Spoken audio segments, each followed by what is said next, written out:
आज हम लोग बात करेंगे सिविल प्रोसीजर कोड के आगे के सेक्शंस पे। जी हाँ, हम लोग बात करेंगे आज सेक्शन 39 से सेक्शन 45 तक। ऑलमोस्ट आपका 1/3 सिविल प्रोसीजर कोड कंप्लीट हो जाएगा। आज निश्चिंत रहिए, आपका within the time prescribed civil procedure code complete हो जाएगा।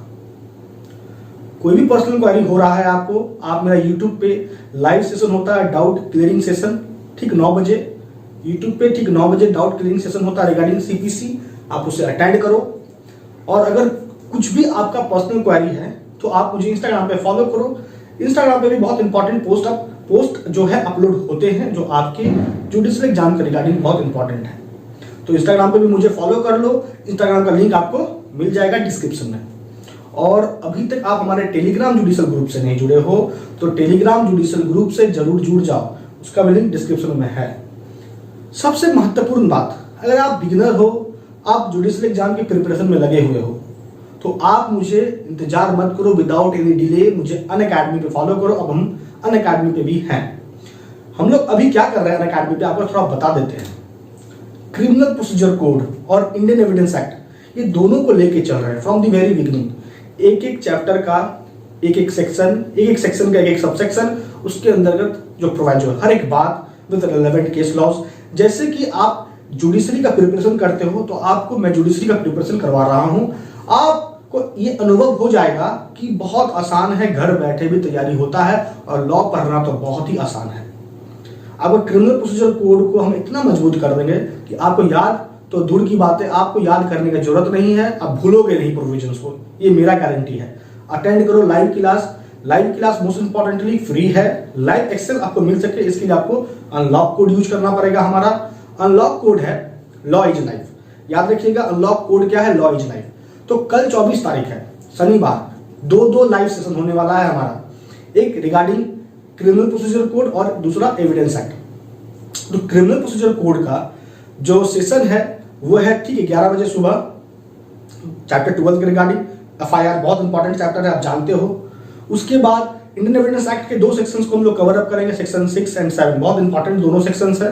तो मिस मत करो यार, जो 11 बजे का क्लास है लाइव क्लास उसे भी अटेंड करो, और जो 7 बजे शाम का क्लास है एविडेंस एक्ट का उसे भी अटेंड करो। और ऐसे रेगुलरली बेसिस पे ठीक 7 बजे डेली क्लास होता है अनअकैडमी। मुझे फॉलो अप करो, आपको मेरा profile link, live class, special class का लिंक डिस्क्रिप्शन में मिल जाएगा। आप यूज करना कोड लॉ इज लाइफ। और अगर आप अभी सब्सक्रिप्शन लेते हो, अगर अनअकैडमी का सब्सक्रिप्शन ले रहे हो तो फिर आपको बम्पर डिस्काउंट मिलेगा। आपको मेरा कोड अप्लाई करना है बस। अगर आप मेरा कोड अप्लाई करते हो तो आपके सब्सक्रिप्शन में आपको डिस्काउंट मिलेगा 10% का। कोड याद रखिएगा लॉ इज लाइफ ही है कोड। जो रेफरल कोड है, जो अनलॉक कोड है, दोनों कह लो वो लॉ इज लाइफ है। तो अगर आप सब्सक्रिप्शन लेते हो तो बहुत ही सस्ते में आपको सब्सक्रिप्शन अभी अनअकैडमी रिगार्डिंग जुडिशियल कोर्स दे रहा है। और अनअकैडमी में आपको जुड़ने से बहुत फायदा होगा। आपको हर एक चीज के अलग अलग जगह जाने का जरूरत नहीं होगा। आपको क्विज सेशन है, मॉक टेस्ट है, आपको लाइव क्लास मिल रहा है, आपको नोट्स पीडीएफ के फॉर्म में आपको मिल रही है। तो बहुत ऐसी चीज है जो आपको मिल जाएगी, जो कि सब्सक्रिप्शन लेने के बाद ही ये पॉसिबल होगा। तो मिस कर मत करना यार।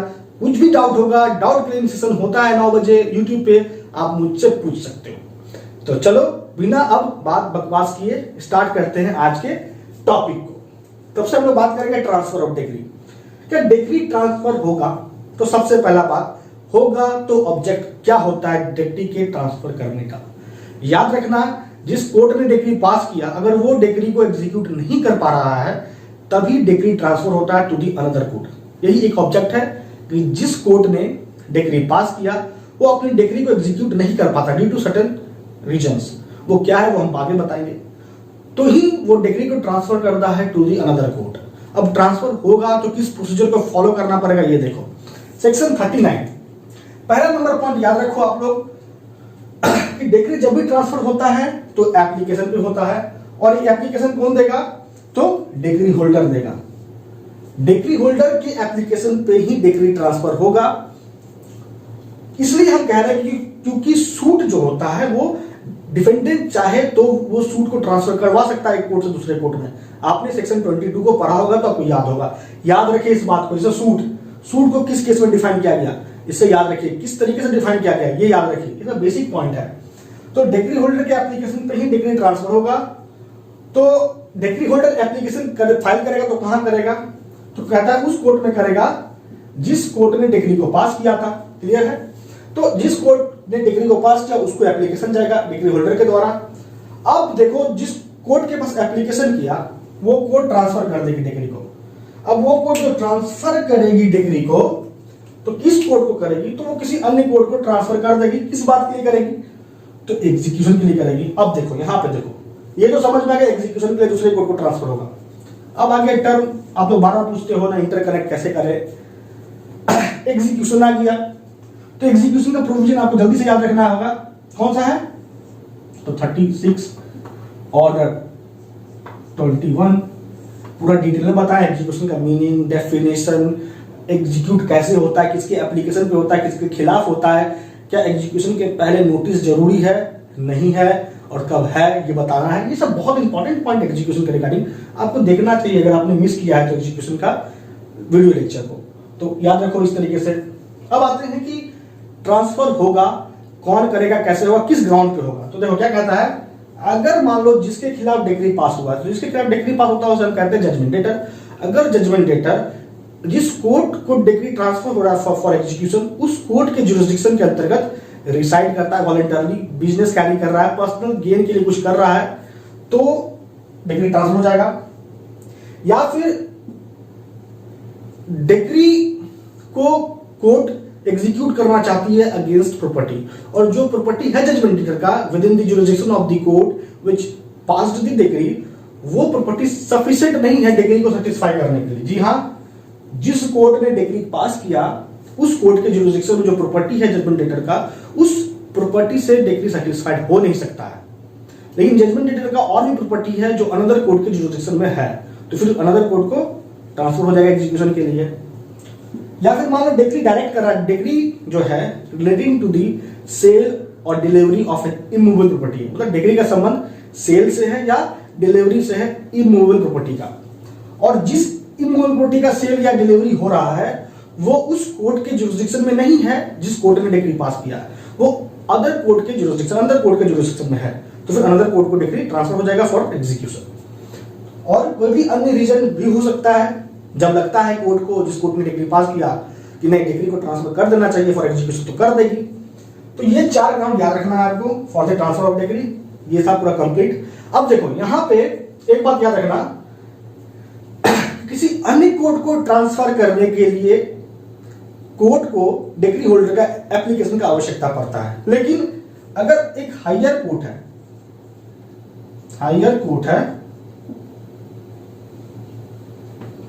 अगर हायर कोर्ट है फॉर एग्जांपल, और वो अपने सबऑर्डिनेट को ट्रांसफर करना चाहता है, वो अपने सबऑर्डिनेट को ट्रांसफर करना चाहता है डिग्री फॉर एग्जीक्यूशन, तो हायर कोर्ट बिना एप्लीकेशन के डिग्री होल्डर का, दैट मींस सू मोटो, वो अपने सबऑर्डिनेट कोर्ट को ट्रांसफर कर सकता है फॉर एग्जीक्यूशन। उसके बाद फर्दर आगे चलोगे तो प्रोविजन कहता है कि जिस कोर्ट को डिग्री ट्रांसफर हुआ फॉर एग्जीक्यूशन वो कंपिटेंट कब माना जाएगा, वो कंपिटेंट कब कहलाएगा। तो कहता है कि जिस डेट को डिग्री ट्रांसफर करने के लिए एप्लीकेशन फाइल हुआ डिग्री होल्डर के द्वारा, या उस डेट को वो अनदर कोर्ट कंपिटेंट था टू पास डिग्री, सूट जिस सूट में डिग्री पास हुआ है, क्या उस सूट के रिलेटिंग वो अनदर कोर्ट डिग्री पास करने के लिए कंपिटेंट था उस डेट को, जिस डेट को एप्लीकेशन फाइल हुआ था फॉर ट्रांसफर, अगर था तो वो कंपिटेंट है। That's it. तो इतना बात आपको सेक्शन 39 से याद रखना, 39 इंपॉर्टेंट है। फिर आगे प्रोसीड करेंगे तो देखो ये सब बहुत इंपॉर्टेंट है नहीं, लेकिन फिर भी याद रखना है प्रीलिम्स पॉइंट ऑफ व्यू से। मेंस पॉइंट ऑफ व्यू से आपको ये सभी सेक्शन से क्वेश्चन बनता ही नहीं है, उठा के देख लो किसी भी स्टेट का प्रीवियस ईयर का क्वेश्चन, लेकिन प्रीलिम्स पॉइंट ऑफ व्यू से बहुत इंपॉर्टेंट है। याद रखना है कि उद्देश्य कि क्या कहता है सेक्शन, और बाकी जो इंपॉर्टेंट होता है, जिसमें बात होती है, जो बताना बहुत जरूरी होता है, वो मैं आपको ऊपर डिटेल में समझाता हूं, है ना। तो 40 में क्या है, अब सेक्शन 40 कर रहा है transfer of decree to court in another state. अब एक राज्य का कोर्ट दूसरे राज्य में जो कोर्ट एस्टैब्लिश्ड है उसको भी ट्रांसफर कर सकती है फॉर एग्जीक्यूशन। फॉर एग्जांपल कि पंजाब का जो कोर्ट है, पंजाब में कोई कोर्ट सिविल कोर्ट एस्टैब्लिश्ड है, वो चाहती है अपनी डिग्री को एग्जीक्यूट करवाना हिमाचल प्रदेश के किसी कोर्ट के द्वारा, तो फिर उस कोर्ट को ट्रांसफर हो जाएगा डिग्री फॉर एग्जीक्यूशन।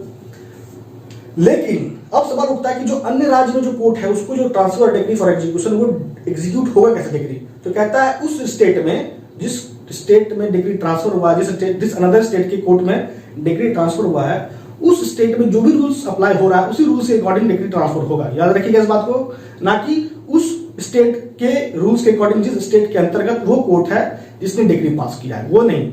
जहां डिग्री ट्रांसफर हुआ है जिस अन्य स्टेट के कोर्ट को, तो उस स्टेट के रूल्स के अकॉर्डिंग ही डिग्री का एग्जीक्यूशन होगा। अब मान 41 क्या कहता है, result of execution proceeding to be certified. तो जिस अनदर स्टेट के कोर्ट को डिग्री ट्रांसफर हुआ उसने या तो एग्जीक्यूट किया होगा या तो नहीं किया होगा, तो जो भी रिजल्ट था एग्जीक्यूशन का, इस बात से वो सर्टिफाई करेगा, इस बात को इन्फॉर्म करेगा उस कोर्ट को जिस कोर्ट ने डिग्री ट्रांसफर किया था। चाहे उसने एग्जीक्यूट कर दिया तो अच्छी बात है, नहीं किया तो क्यों नहीं कर पाया, इस बात को बताना पड़ेगा जिस कोर्ट ने ट्रांसफर किया था डिग्री फॉर एग्जीक्यूशन। यही कहता है 41। उसके बाद 42 कहता है power of court executing decree, that means to say executing court का क्या पावर होता है वो बताता है आपको 42। तो सबसे पहला याद रखिएगा, पहला नंबर पॉइंट कहता है कि हर वो पावर होगा जो जिस कोर्ट ने डिग्री पास किया है उस कोर्ट को जो पावर है, हर वो पावर एग्जीक्यूटिंग कोर्ट को होगा। एग्जीक्यूटिंग कोर्ट समझ में आ रहा है, एग्जीक्यूटिंग कोर्ट हम उस कोर्ट को कहते हैं जिसको डिग्री ट्रांसफर हुआ है और एग्जीक्यूशन, तो हर वो पावर होगा जिस कोर्ट ने डिग्री पास किया था उस कोर्ट को जो पावर है हर वो पावर एग्जीक्यूटिंग कोर्ट को होगा। अब आइए देखिए आगे क्या कहता है प्रोविजन। दूसरा नंबर पॉइंट कहता है कि एग्जीक्यूटिंग कोर्ट भी किसी अनदर कोर्ट को ट्रांसफर कर सकता है डिग्री फॉर एग्जीक्यूशन, ट्रांसफर का पावर हो गया। तीसरा है क्या कि जो एग्जीक्यूटिंग कोर्ट है वो डिग्री को एग्जीक्यूट कर सकता है अगेंस्ट लीगल रिप्रेजेंटेटिव। चौथा देखिए पॉइंट कहता है जो पावर के रिगार्डिंग है एग्जीक्यूटिंग कोर्ट का, वो ये है कि ये जो एग्जीक्यूटिंग कोर्ट है वो अटैच और सेल भी कर सकता है डिग्री को। लेकिन एग्जीक्यूटिंग कोर्ट आगे फर्दर सबसेक्शन 2 पे आप भरोगे, ये सबसेक्शन 2 पे अगर जाओगे, ये 1 से रिलेटेड पॉइंट था सबसेक्शन 1 से, तो सबसेक्शन 2 क्या कहता है 42 का कि जो भी ऑर्डर एग्जीक्यूटिंग कोर्ट पास करेगा उस ऑर्डर का कॉपी ट्रांसफर कर देगा, सेंड कर देगा उस कोर्ट को जिस कोर्ट ने डिग्री पास किया था। उसमें दैट मींस टू से कि एग्जीक्यूटिंग कोर्ट कोई भी ऑर्डर करेगा उसका इंफॉर्मेशन उस कोर्ट को देगा जरूर जिस कोर्ट ने डिग्री पास किया था। तो ये था इंपॉर्टेंट पॉइंट। लेकिन एक बात याद रखिए कि एग्जीक्यूटिंग कोर्ट को एक पावर नहीं हो, वो पावर क्या है। 5वां नंबर पॉइंट है कि एग्जीक्यूटिंग कोर्ट को कौन सा पावर नहीं है। तो एग्जीक्यूटिंग कोर्ट को पावर नहीं है कि डिग्री होल्डर के ट्रांसफेरी के एप्लीकेशन पे डिग्री को एग्जीक्यूट करते हैं। मैं फिर रिपीट करता हूं, एग्जीक्यूटिंग कोर्ट को पावर नहीं है डिग्री होल्डर के ट्रांसफेरी के एप्लीकेशन पे डिग्री को एग्जीक्यूट करें। That's it. उसके बाद 43 क्या कहता है कि मान लो कि सिविल कोर्ट उस प्लेस में सिचुएटेड है जिस प्लेस पे civil procedure code CPC apply नहीं होता है और उस सिविल कोर्ट ने डिग्री पास किया, तो उस डिग्री को एग्जीक्यूट कैसे किया जाएगा। तो ठीक उसी प्रकार से किया जाएगा जिस प्रकार से उस सिविल कोर्ट के डिग्री को एग्जीक्यूट किया जाता है जो सिविल कोर्ट उस क्षेत्र के अंतर्गत सिचुएटेड है जिस पे सिविल प्रोसीजर कोड अप्लाई होता है। That's it. इतना इंपॉर्टेंट है नहीं, बात पर समझना है। Execution of decree passed by civil code in places to which this code does not apply. समझ में आ रहा है बात। उसके 44 भी बहुत इंपॉर्टेंट है नहीं, लेकिन फिर भी समझाते हैं। इसमें क्या कहता है कि अगर डिग्री पास हुआ रेवेन्यू कोर्ट के द्वारा और रेवेन्यू कोर्ट सिचुएटेड है उस प्लेस में जिस पे सिविल प्रोसीजर कोड अप्लाई नहीं होता, सिचुएटेड है उस प्लेस पे जिसपे सीपीसी अप्लाई नहीं होता है, तो फिर वो डिग्री एग्जीक्यूट कैसे होगा। तो भैया आपको पता है जब आपको पढ़ाए थे हम सेक्शन 5 सिविल प्रोसीजर कोड का, तो सेक्शन 5 क्या कहता है कि सीपीसी रेवेन्यू कोड पे भी अप्लाई होता है। तो यहां भी वही फॉर्मूला अप्लाई होगा।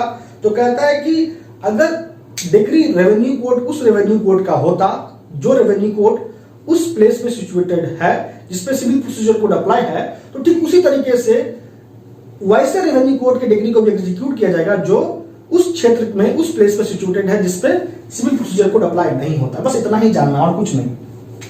उसके बाद 44A क्या है, यहां पे डिग्री एग्जीक्यूट किया जा रहा है रेसिप्रोकेटिंग टेरिटरी का।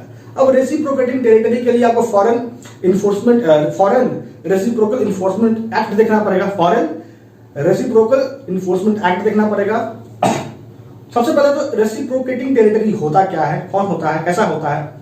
तो वो टेरिटरी होता है जिसके रिगार्डिंग सेंट्रल गवर्नमेंट नोटिफाई करती है कि हाँ इन क्षेत्र को हम रेसिप्रोकेटिंग टेरिटरी कहेंगे, तो वही होगा रेसिप्रोकेटिंग टेरिटरी। तो 44A में क्या बता रहा है कि रेसिप्रोकेटिंग टेरिटरी के अंतर्गत कोई कोर्ट है, उसने डिग्री पास किया तो उसके डिग्री को एग्जीक्यूट करना है भारत में। रेसिप्रोकेटिंग टेरिटरी वो क्षेत्र होता है जो भारत के बाहर होता है और उस क्षेत्र में कोई कोर्ट है जिसने डिग्री पास किया और उस डिग्री का एग्जीक्यूशन भारत में होना है। तो कैसे होगा? तो 44A कहता है कि डिग्री का सर्टिफाइड कॉपी भारत के किसी भी डिस्ट्रिक्ट कोर्ट में अटैच कर दिया जाएगा और वो डिस्ट्रिक्ट कोर्ट उस डिग्री को एग्जीक्यूट करेगा। उस तरीके से ही मानो कि उस डिग्री को उसी डिस्ट्रिक्ट कोर्ट ने पास किया है as per the provision of section 47 में है ना, 47 के अकॉर्डिंग ही ये था बात 44A का। उसके बाद सेक्शन 45 आता है। तो 45 क्या कहता है? Transfer of degree outside India, मतलब भारत के बाहर भी डिग्री ट्रांसफर हो सकता है फॉर एग्जीक्यूशन। जितना भी आप सेक्शन देख रहे हो 39 से 45 तक डिग्री का ट्रांसफर हो रहा है फॉर एग्जीक्यूशन, याद रखिएगा। तो 45 में कह रहा है कि डिग्री ट्रांसफर हुआ फॉर एग्जीक्यूशन आउटसाइड इंडिया। तो भैया आउटसाइड इंडिया जो डिग्री एग्जीक्यूट होगा तो इसके लिए किस कोर्ट को ट्रांसफर होगा? तो याद रखिएगा उस कोर्ट को जो आउटसाइड इंडिया एस्टैब्लिश्ड है, उस कोर्ट को जिसको एस्टैब्लिश किया गया है सेंट्रल गवर्नमेंट के द्वारा या स्टेट गवर्नमेंट के द्वारा। फिर बोलते हैं भारत के बाहर जो कोर्ट एस्टैब्लिश्ड है वो मस्ट बी एस्टैब्लिश होना चाहिए सेंट्रल गवर्नमेंट या स्टेट गवर्नमेंट के द्वारा, उसी को ट्रांसफर होगा decree for execution outside India as per the provision of section 45। तो ये था आपका सेक्शन 39 से 45 तक का प्रोविजन। अब आपको यहां तक कोई भी क्वेश्चन है तो आप मुझसे पूछ सकते हो।